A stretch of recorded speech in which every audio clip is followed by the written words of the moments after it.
Saudara-saudariku yang terkasih di dalam Tuhan. Bacaan hari ini sangat indah. Bacaan hari ini mengajak kita untuk merefleksi tentang hidup kita. Saya mendapat kesan kalau saya melihat pada siaran langsung, entah itu pada Facebook. Kalau saya membaca, kita melihat ada respons dari mereka yang mendengar, entah diberi like atau hati atau komen. Banyak kali saya mendapat kesan dan saya memperhatikan. Kalau saya memberi sebuah renungan itu sebagai suatu teori, banyak kali sangat sedikit sekali yang like, yang suka, yang memberi tanda jempol atau hati. Tetapi kalau itu berupa kisah tentang kehidupan, tentang jatuh bangunnya orang, entah jatuh bangunku, biasanya lebih banyak yang memberi jempol. Semua ini membuat saya berpikir, membuat saya melihat dan menyadari bahwa dunia sekarang ini tidak perlu orang yang pintar berteori. Teori itu bisa mereka dapatkan dari mana saja. Hari ini saya memberikan khotbah. Kalau saya kutip atau jiplak dari khotbah orang, pasti ada tanggapan. Tadi mau ambil dari renungan di sini ya.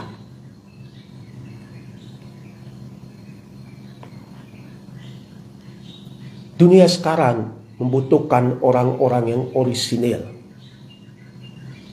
Orang-orang yang mereka lihat, yang mereka dengar tutur katanya, tetapi bukan hanya tutur katanya, tetapi mereka melihat tutur katanya itu adalah ungkapan dari suatu pengalaman hidup.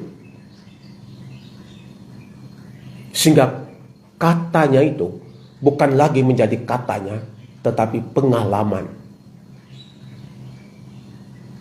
Dan dalam bacaan hari ini, Tuhan mengajak kita dalam bacaan pertama kitab Maleakhi yang ditulis kepada para imam-imam.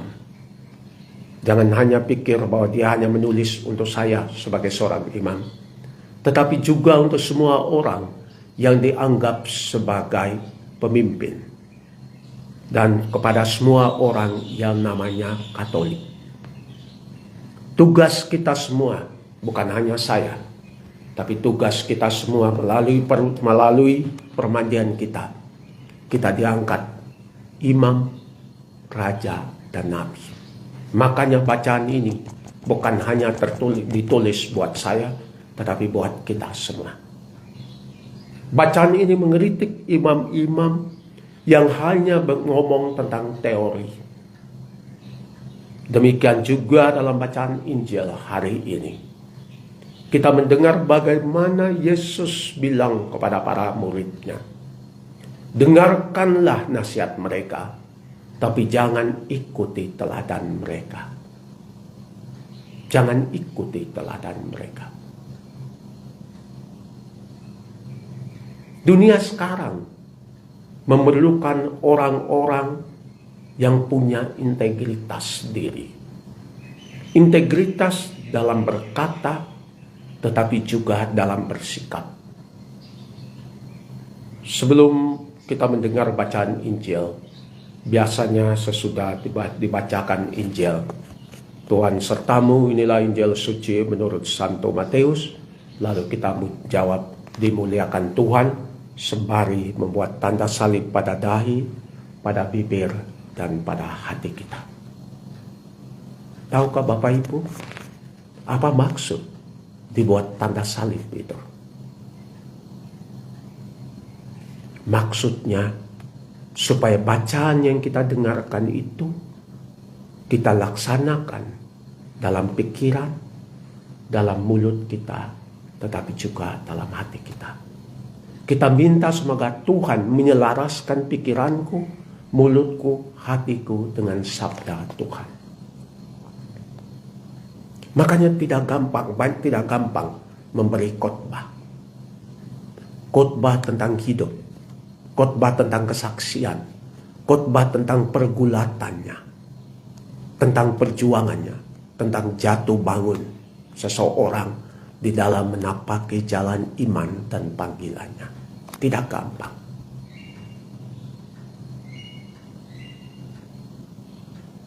Tetapi kalau kita melihat dalam bacaan-bacaan ini, kita diajak oleh Yesus untuk bercermin pada kehidupan seorang Yesus. Seorang Yesus yang menyadari bahwa dia adalah putra Allah. Bahwa dari dia, dalam dia, dan melalui dia dunia diciptakan. Seorang yang menyadari bahwa namanya adalah Immanuel, yang berarti Allah beserta kita. Dia bukan hanya mengimani, dia bukan hanya mengamini melalui mulutnya, tetapi dia menampakkan namanya sebagai seorang yang hadir itu, Allah beserta kita itu, dalam setiap kata, dalam setiap tingkah dan tindak tanduk dia. Ketika dia menyembuhkan orang sakit, ketika dia membangkitkan orang mati, ketika dia mengubah air menjadi anggur, ketika dia memberi kekuatan kepada pendosa, pengampunan kepada mereka, mengingatkan mereka-mereka yang bersalah, dia mau mengingatkan kepada mereka sebagai seorang Allah yang peduli, yang care, yang hadir dalam hidup mereka. Makanya bacaan hari ini itu amat indah. Karena bacaan hari ini mengajak kita untuk lebih menjadi seorang yang beriman, bukan hanya melalui mulut dan kata, tapi lebih lagi dalam sikap dan tingkah laku kita. Saya pernah cerita bagaimana saya berjumpa dalam perjalanan saya di sesudah Puente de la Reina. Kami tiba di penginapan. Teman saya sudah lebih dahulu karena dia mengalami kecelakaan. Dia mengalami kesulitan pada ankle-nya, kakinya. Jadi dia harus duluan dengan kendaraan. Dan dia ditolong oleh pemilik penginapan. Dia dipanggilkan dokter, dikasih es, dirawat. Ketika saya datang, saya merasa pemilik penginapan itu memperlakukan kami bukan sebagai seorang yang membayar penginapan, tapi lebih sebagai seorang saudara. Begitu saya datang, panas-panas, capek, dia sudah sambut saya dengan air. Saya bilang, saya orang Indonesia. Ada teman saya orang Indonesia yang duluan. Dia bilang, oh ya, dia sudah di take care of. Dia sudah dirawat. Dia lagi beristirahat di kamarnya. Lalu dia bercerita bagaimana dia merawatnya. Begitu manusiawi. Dan saya bilang, wah, suami istri ini luar biasa. Dengan segala macam simbol seputar rumahnya, saya bilang pasti mereka ini orang Katolik. Jadi sebelum besok paginya, sebelum memulai perjalanan, saya bilang sama teman saya, mari kita memberi berkat untuk mereka sebagai tanda ucapan terima kasih. Lalu saya bilang sama mereka, emas dan perak tidak ada padaku, tapi cuma berkat yang saya terima yang ingin saya berikan buat kalian berdua. Lalu saya minta mereka dua menggenggam tangan mereka. Lalu saya mendoakan mereka. Sementara saya berdoa, saya mendengar sesungukan suami dan istri. Ketika saya membuka mata, mereka berdua memeluk saya. Lalu apa yang mereka bilang? Kami sudah bersama-sama sebagai suami istri 22 tahun lamanya. Istrinya kemudian mengambil sebuah patung yang kaca yang di dalamnya ada gambaran Maria di Fatima, Bunda Maria Fatima. Lalu dia bilang, ini patung sudah menemani kami selama 22 tahun. Lalu dia bilang, kami ini belum pernah diberkati di gereja. Dari permulaan bersama ada halangan mungkin atau apa, saya juga tidak mau bertanya lebih lanjut. Hanya dia bilang, kami belum pernah diberkati gereja. Kami cuma diberkati di sipil. Tahu, 22 tahun komitmen tanpa pemberkatan di gereja. 20 tahun tanpa pemberkatan di gereja menampakkan kesetiaan dan cinta. 22 tahun menampakkan bahwa cinta itu bukan hanya untuk mereka berdua saja, tetapi untuk semua orang yang akan menginap di tempat mereka. Di satu sisi, begitu banyak orang yang diberkati. Baru minggu ini diberkati, minggu berikut sudah cerai, sudah pisah. Berjanji setia dalam suka duka, dalam untung dan malang, dalam kemiskinan dan kekayaan. Tetapi begitu jatuh miskin, pisah. Begitu ada utang, pisah. Begitu ada sakit, selingkuh. Kita begitu gampang berjanji, tetapi teramat sulit menampakkan janji itu dalam hidup, sikap, dan tingkah laku kita. Makanya bacaan hari ini mengeritik kita-kita yang banyak berteori, termasuk saya yang banyak berkhotbah. Jangan pikir ketika saya berkhotbah gampang berkhotbah. Setiap kali saya membuka kembali, mendengar kembali renungan, setiap kali saya bertanya kepada diri saya, sudahkah saya menjalankan apa yang saya sampaikan itu?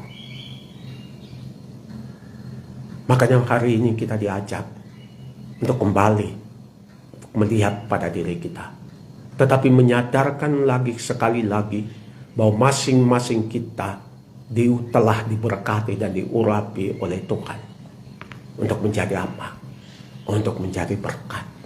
Untuk menjadi tanda kehadiran Tuhan. Supaya orang-orang, terutama mereka-mereka yang tidak pernah mengalami berkat, yang merasa terbebani dalam hidup mereka, yang merasa bahkan Tuhan sudah meninggalkan mereka, dengan kehadiran kita dalam hidup mereka, mereka menyadari betapa terberkatnya mereka, betapa berharganya mereka, betapa Tuhan peduli terhadap mereka. Dunia sekarang tidak memerlukan orang yang pintar, cantik, tetapi orang yang punya hati, orang yang berkata, bersikap selaras. Membutuhkan orang-orang yang sungguh-sungguh menampakkan kehadiran Tuhan, yang mengampuni, yang mencintai, yang memberikan kesempatan, yang mengajak kita untuk bermimpi, dan jangan stop bermimpi karena mengalami kesulitan dalam hidup. Mari kita satukan langkah kita. Mari kita satukan iman kita. Mari kita bersama-sama diingatkan lagi bahwa kita semua ini adalah putra-putri Bapa di surga. Makanya satu sama lain harus menjadi partner. Supaya orang bukan semakin mengenal, melalui kita, semakin mengenal siapa Bapa kita.